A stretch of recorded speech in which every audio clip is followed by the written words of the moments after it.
Do you accept, we're going to talk to all of you here for a little bit, do you accept that, this is going to be a fun process for you, so don't try hard in this, just listen to us softly and come along. You can speak out loud if you want to, but just process the questions and feel how your answer that comes easily from you feels as it comes forth. Do you know, do you understand? That's a good word, understand, isn't it? Do you understand that you are a vibrational being in a vibrational universe? And that you're good at translating vibration? Do you understand, accept, know that law of attraction is responding to these vibrations and affecting everyone and everything? Don't you love knowing that? Do you understand, do you know that who you are in this personality, which is so important, is not just an extension of source energy, but a balanced counterpart, a co-creative partner, that you are inextricably tied to all that you have ever been and to all that you are becoming, and that you stand in your human form at that juncture where your past and your future are meeting. Can you feel what that feels like? And so as you focus there, can you feel the benefit of all of the past and what it means to the now, and the promise of the future and what it means to now? But don't you just adore the now? So that was really good, and you are right there. We felt you knowing what we know about that. So now, can you feel, just for a moment, just try to reach for it, the vantage point that we hold in all of this?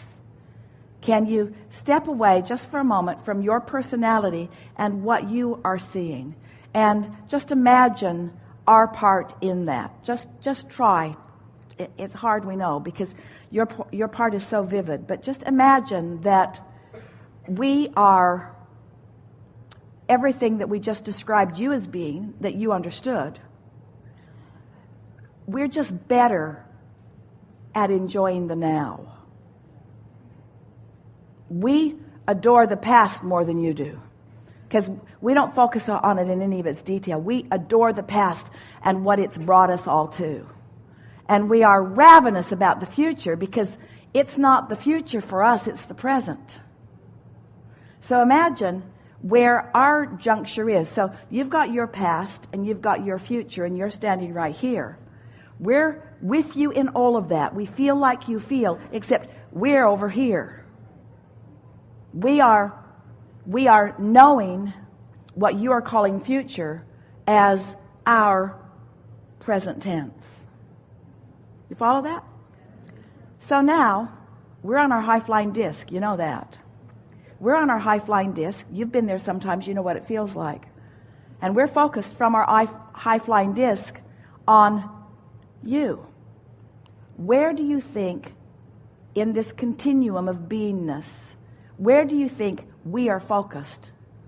Do you think we're focused on your past? Do you think we're focused on what you call your present? Do you think we're focused upon we call your present?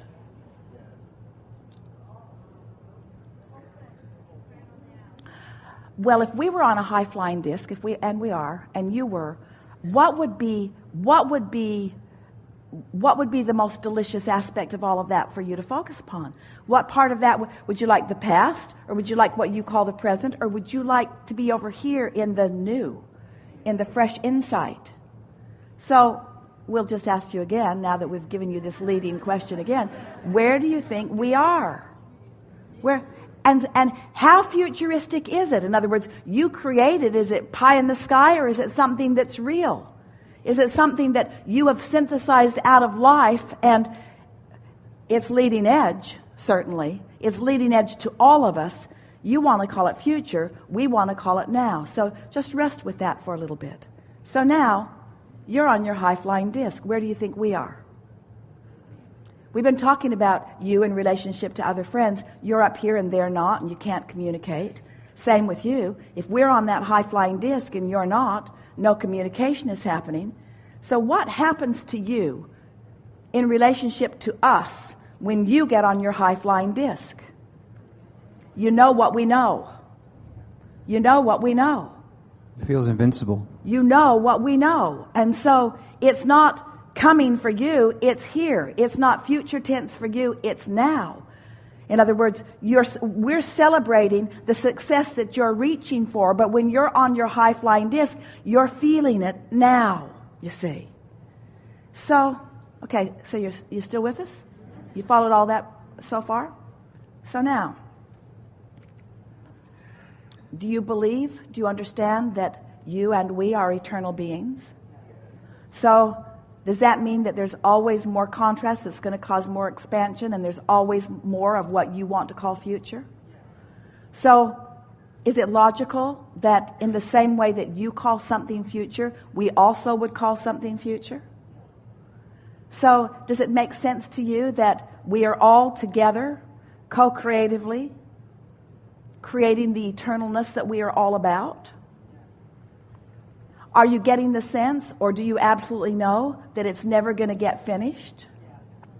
So, on this continuum of past and present and what we are calling present, don't you want to spend all of your time in that gap between where you are and where you're going? And don't you want to see it in the way that the source within you sees it? Don't you want to have access to those thoughts that are calling you forward? And how do you have access to those thoughts that are calling you forward? You get on the high-flying disc, but what does that mean?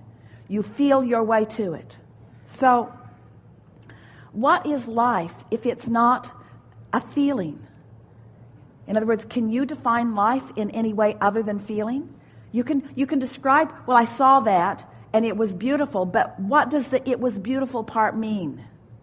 It felt good. It means it felt good to you. You can say, I ate a meal and it was delicious, but what does "it was delicious" mean? It felt good. If he loved me, he looked at me and he loved me, and I loved being loved, but what does being loved mean? Felt good. It felt good? Expansion. In other words, it's the way, everything is about the way it feels. So here we all stand on some continuum, and there's past that we could examine. Oh, there are so many ruins to see. But they're beautiful. There is past to examine, and there is future to speculate about, and there is present to observe, but it is all happening right now, and it all exists for one reason and one reason only. It has the potential to feel good, you see.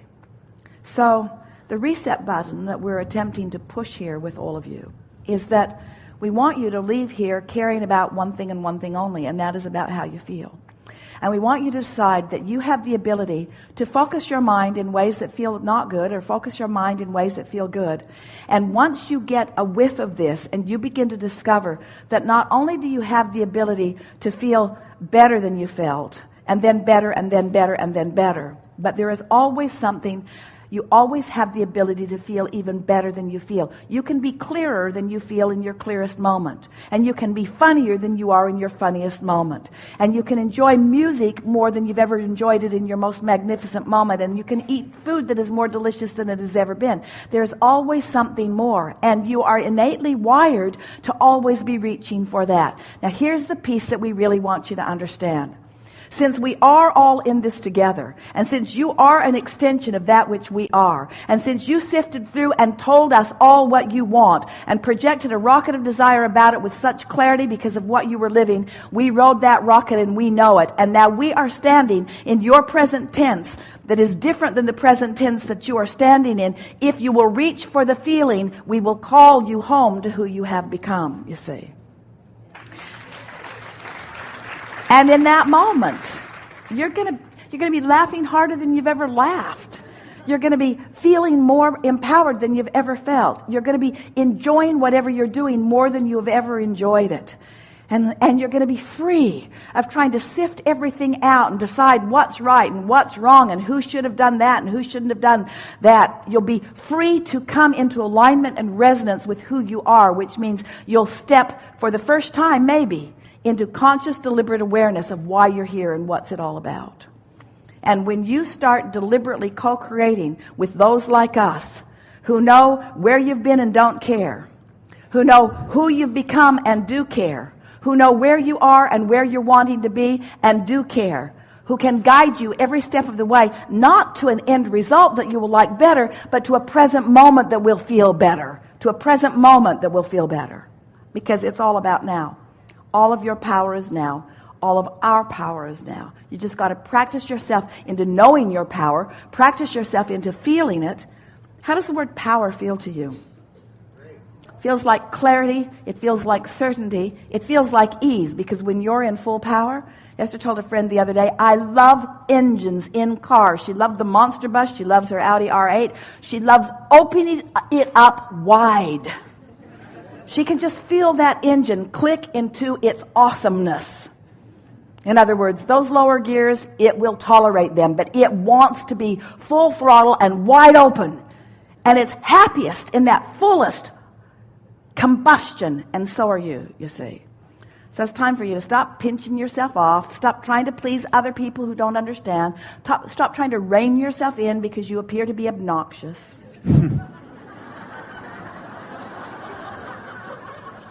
And just live the robust life that you came forth to live. We've enjoyed this. How do you feel right now? We feel the way we always feel, but we are heightened in the way you feel right now, you see, because for us, we've been here. When you come over, we have a little festival. Yeah. Thank you. I mean, I could do a rampage of appreciation, but I will, vibrationally, so thank you.